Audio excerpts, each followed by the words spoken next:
Morning everyone. It is a spectacular day down in Dorset and I'm making the most of this weather. So we're out on another walk this time and we are hunting for more autumn colours.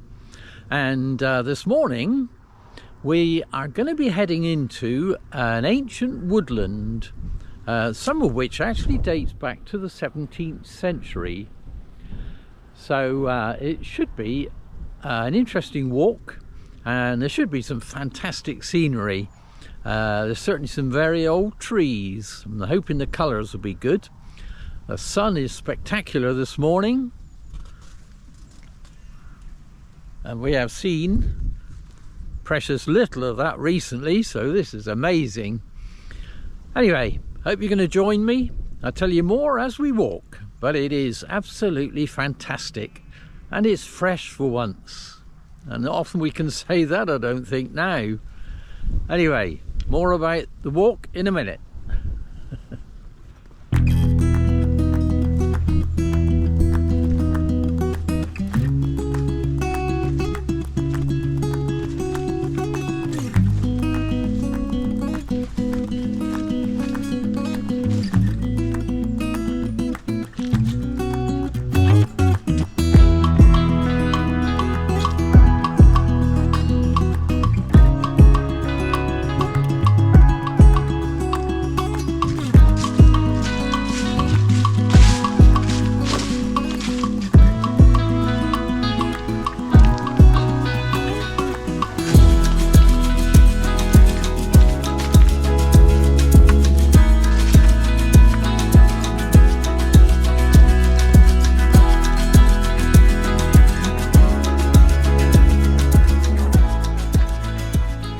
So we're starting our walk at Horton Tower, which is absolutely teeming with, can't see what they are, my eyes aren't good enough, they're corvids, aren't they, by the looks? Lots of rooks and crows and whatnot.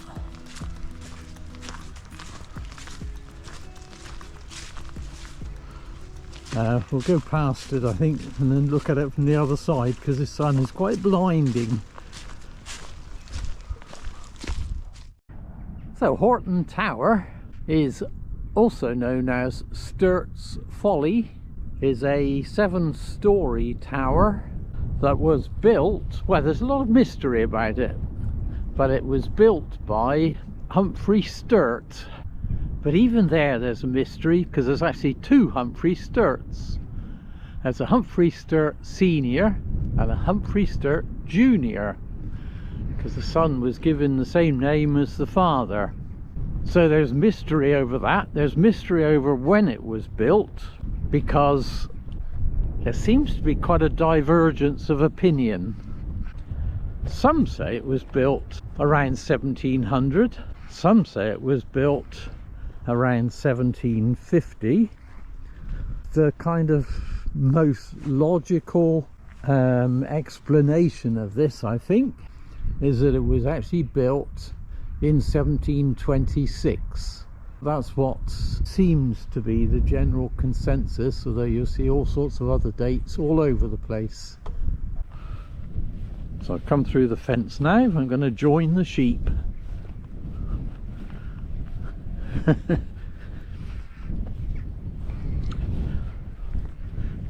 So yes, 1726 by, we think, or general thought is, Humphrey Sturt Senior built it. Now, it was on his land, he owned this estate, but why was it built? Well, there's various ideas about that. The land abutting the Sturt estate is that of the Earl of Shaftesbury. Actually, I'll come round a bit because the wind is a bit windy up here. That's better, I should have, otherwise it'll affect the microphone. The land in that kind of direction, I suppose, vaguely, would be Earl of Shaftesbury land, and its suggestion is that it was built so that he could look out onto the Earl of Shaftesbury's land. That's a local kind of thought. It's never been proven, but it is built as a folly come lookout tower. But to look out on what? Well, we're on the edge of the Cranbourne Chase, where I am at the moment. So it's hunting territory.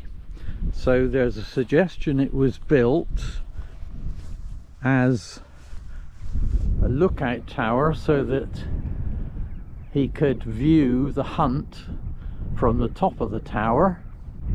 And that's a possibility. It's certainly got a lot of connections with hunting, because the lower floors were used to provide refreshment and a breaking point in the middle of the hunt, that sort of thing.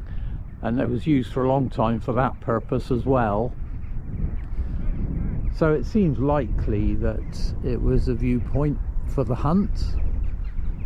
There was also a lake somewhere, probably down in the valley over here. I think there was a large lake that belonged to the Sturts, so it would have looked over that and over his land. And as you can see, if I spin round, you can see it's a good vantage point on top of its hill, looking out with 360-degree views.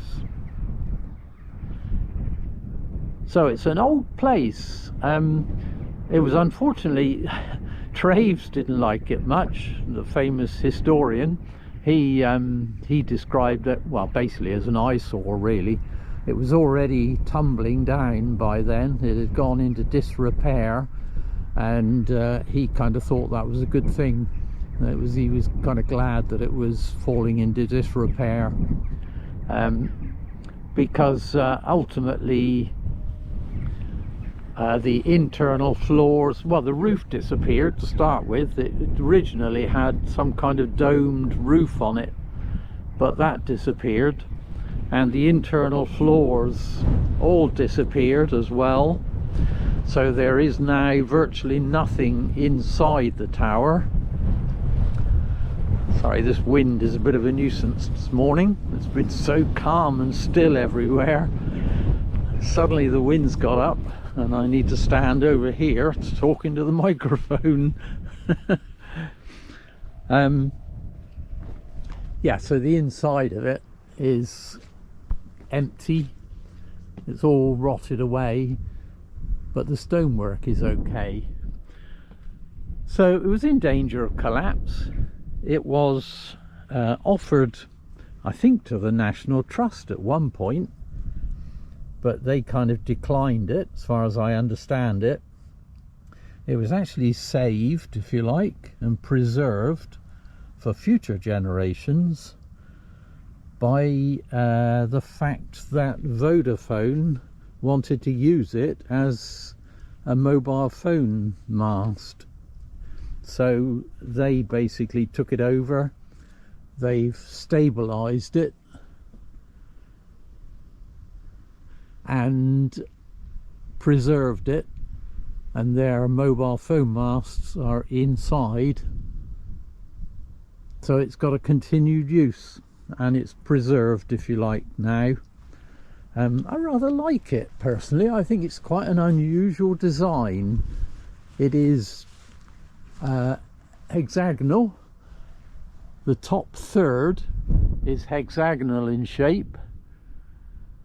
Basically the bottom 2/3 are the same shape really, but except that they built these turrets on 3 of the sides, which effectively turns it into a triangular shape for the bottom 2/3 and a hexagonal shape for the top third.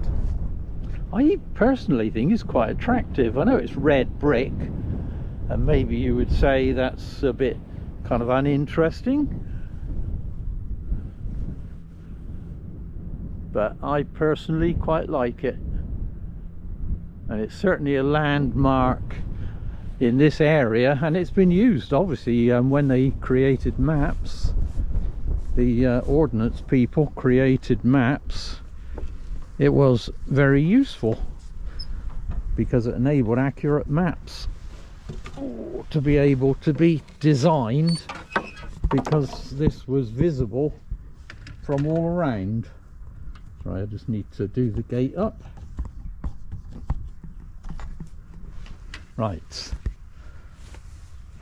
An interesting gate, because you have to step over these things. Obviously people leave the gate open.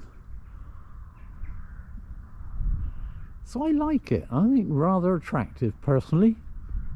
Anyway, we're starting here. We'll finish here as well. But for now, we're going to head down here and head into our first area of woodlands.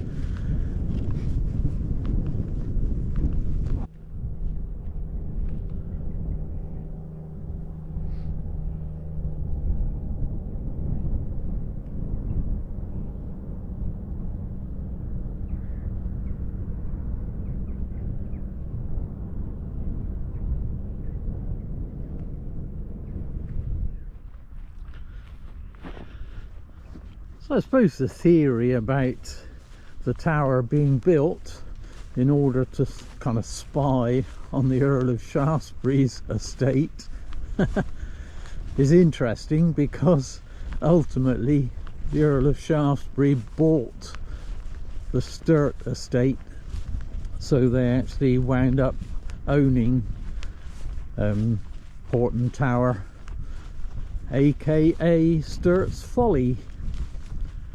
It's a lovely spot to walk.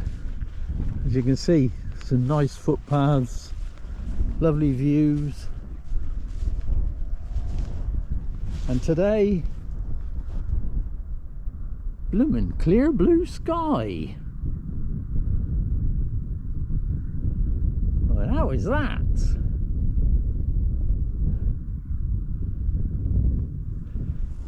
Not going to last, sadly, I don't think. I think forecasted to cloud over again, but never mind. We're out and heading into, first of all, Ferndown Forest, which is right ahead of me. I suspect it could be muddy. I'm hoping it's going to be really colourful. But from Ferndown Forest, we are going to find our way into Holt Forest, which is a very ancient woodland. Some nice gnarly old trees there. And then we're going to do a loop, and we'll be coming back up to finish at Horton Tower again later on.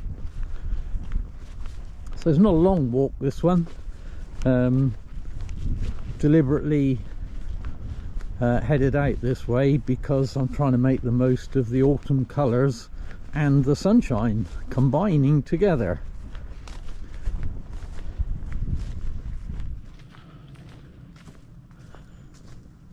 Well, we've made it to our first area of woodlands for the day.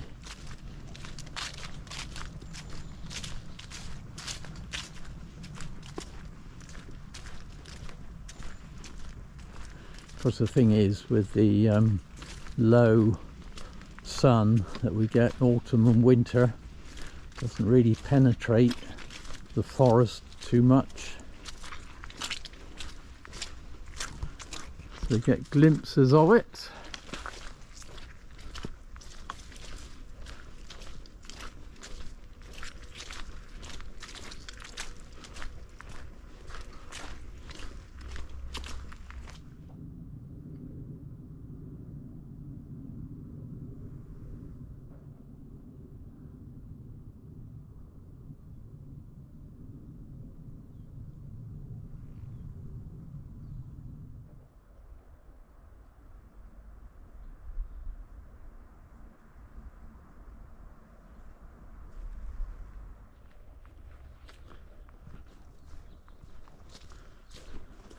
It's very still now I'm in the forest.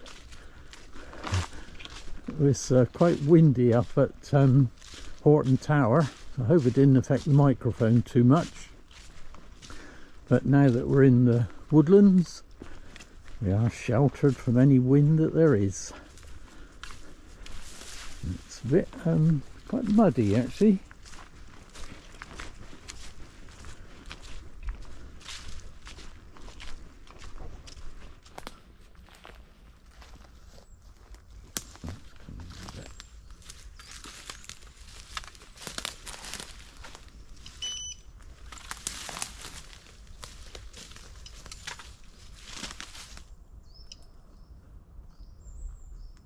So I'm just measuring all the trees to find out what's growing in this woodland, just to help with their management.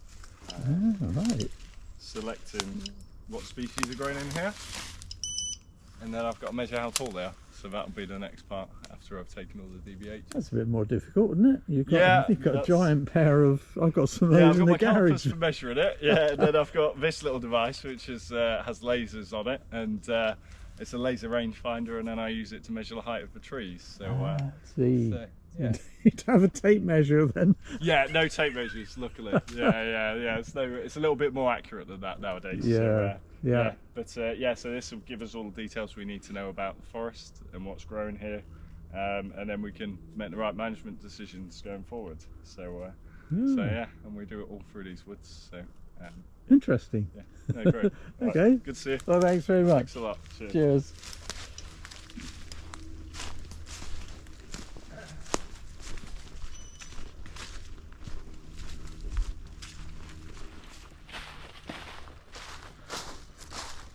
Yeah, so that was really interesting, that was, because the guy I was talking to actually works for the Forestry Commission, who own this part of the this woodlands, and there's two of them around here somewhere.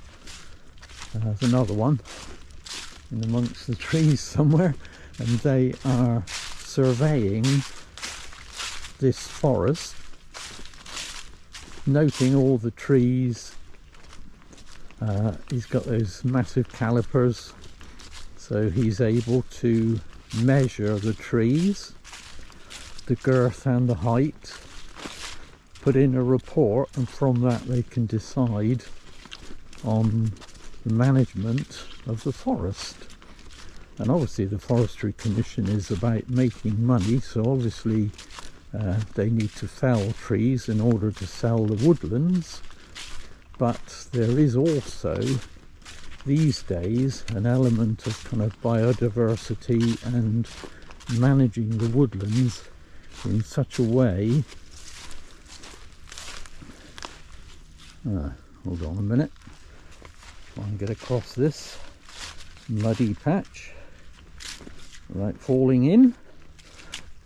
Yeah, managing the woodlands in such a way that it also maintains the wildlife, etc., which I think is a good thing. I mean, it's got to be positive, isn't it? It's much better than my kind of thinking on Forestry Commission land is that it's all conifers and pines, I should say,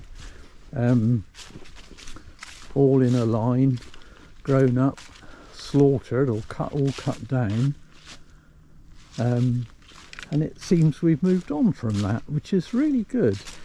And he was saying that this they don't always cut trees down, in fact, and what they try and do is space them out so that you get natural regrowth underneath, so that you don't cut it down and go back to bare earth. You cut it down, but also have new wood already growing, plus, interestingly, which I never knew, they actually sell the carbon. So companies, I guess, doing carbon offset, and I always thought that would be planting new trees as part of their carbon offset, but in fact they can buy the carbon from existing trees. I don't know we do it much in this country at the moment, but that's something that they can do. So effectively, I suppose you could argue that the Forestry Commission will make money out of felling trees, but they can also make money out of retaining trees, because obviously the trees help the carbon footprint of the country. Interesting, that is. I'd never thought of that before. It's quite a clever little ruse. I don't know how effective that is, in all honesty. Even doing the carbon footprint in terms of carbon offset, planting new trees, I sometimes wonder how effective that is, because obviously it takes many years for a tree to grow up and mature in order to be a true carbon offset. So there's a massive lag in that, and how many of the trees actually survive anyway, because some will die. So you kind of wonder sometimes with these things whether it's not just a kind of paper exercise. Anyway, really interesting to chat to him. I wish I'd recorded the whole thing, but I didn't think to set the camera going. Never mind.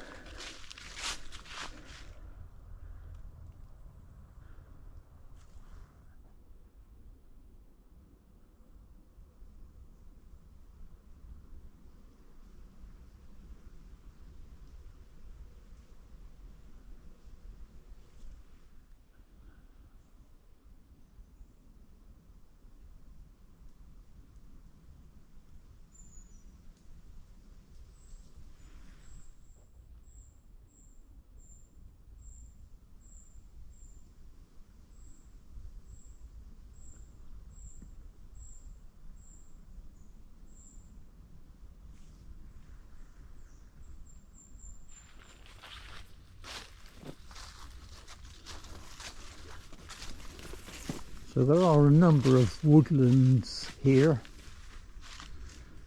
We've got the Forestry Commission woodlands, which we've just been through, and interestingly mixed woodland as well, forestry mixed woodlands, not all conifers and pines, but the ancient woodlands is coming up in a minute, and that's not Forestry Commission land.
you can tell.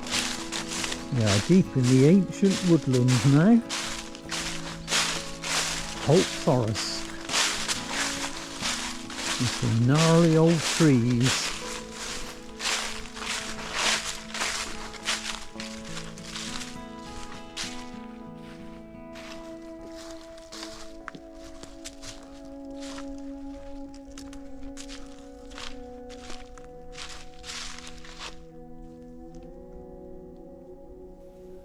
The autumn breeze through the trees disturbs the leaves and springs them into life.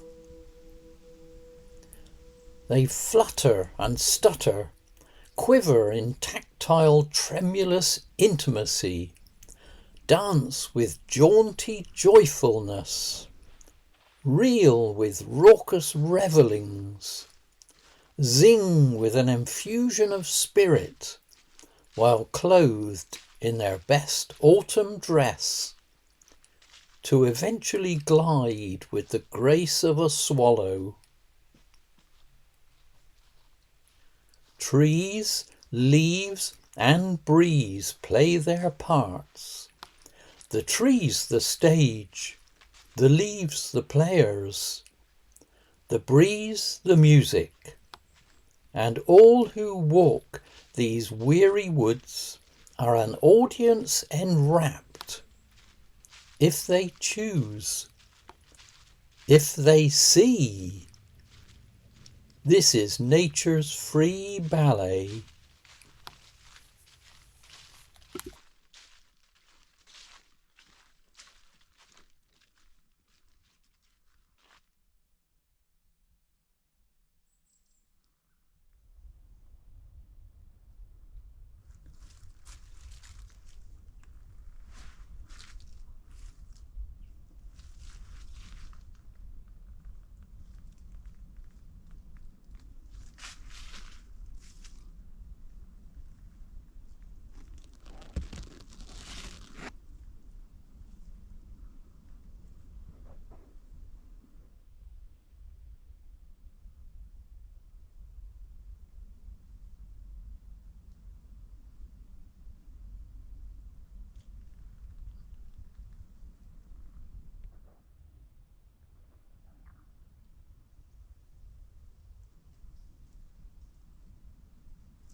That's deep mud.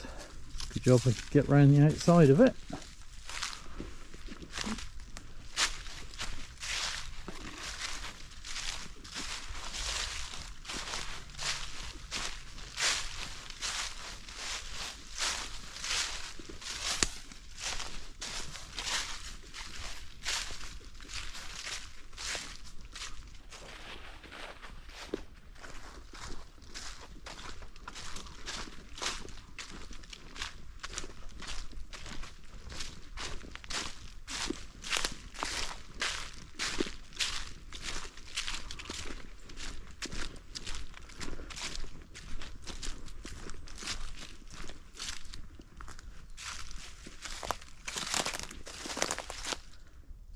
A lovely fir-lined tree. An amazing light coming through this clearing.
as you walk through these ancient woodlands like this one, you kind of imagine King John and his troop riding through here, hunting deer or whatever. It's got that kind of feel about it, because famously it was King John who hunted on Cranbourne Chase. I wonder if he ever came to Holt Forest.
Colours on that, isn't that absolutely beautiful? It's fantastic.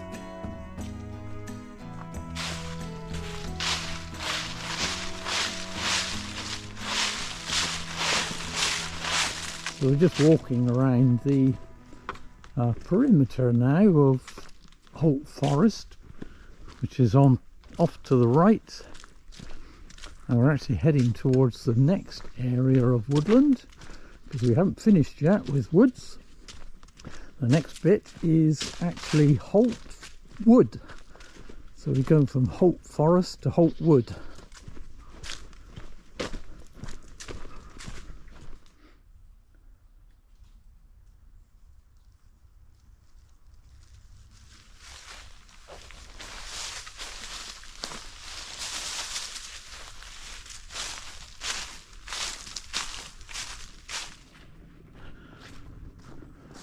And we're now in Holt Wood.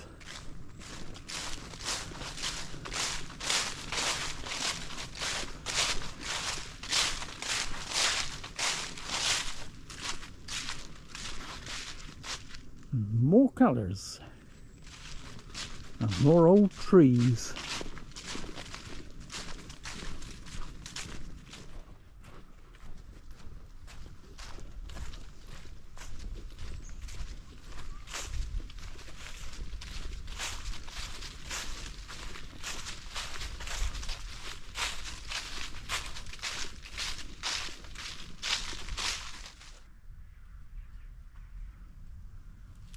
Suddenly Almost out of nowhere, Horton Tower appears on top of its hill.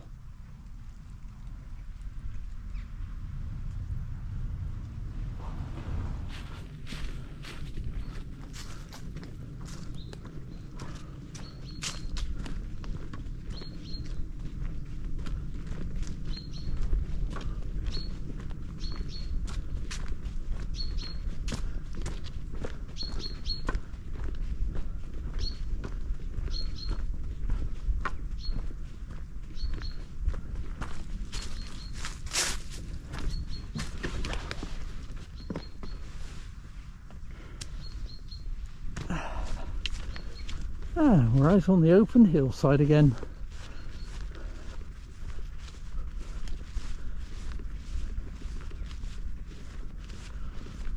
And my sheep friends that were here earlier have gone because they were all rounded up while we were here earlier, and they've been moved to a different field.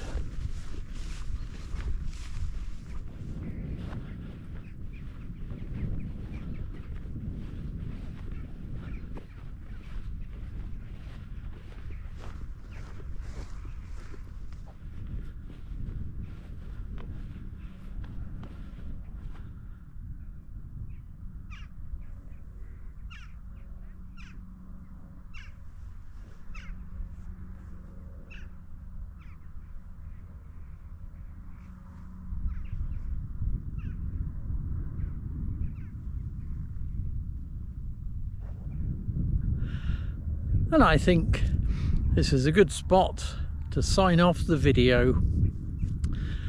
It's only a short walk once I go up the top of this hill and down the other side.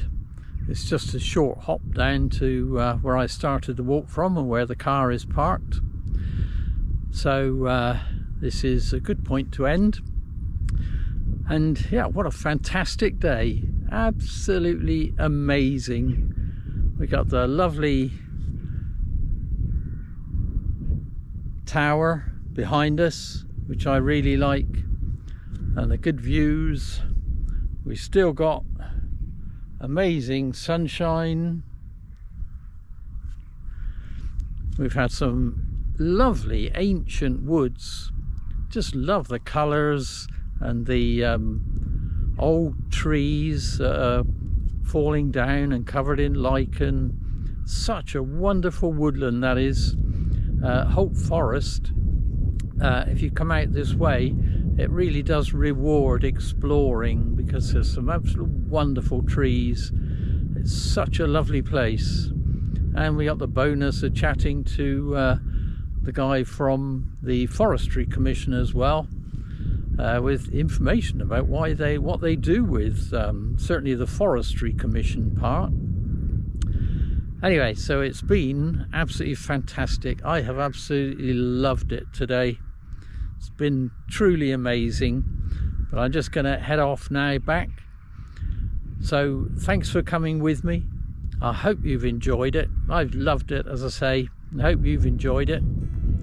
But for now, I'm going to say, this is me, the Dorset Rambler, saying, until next time.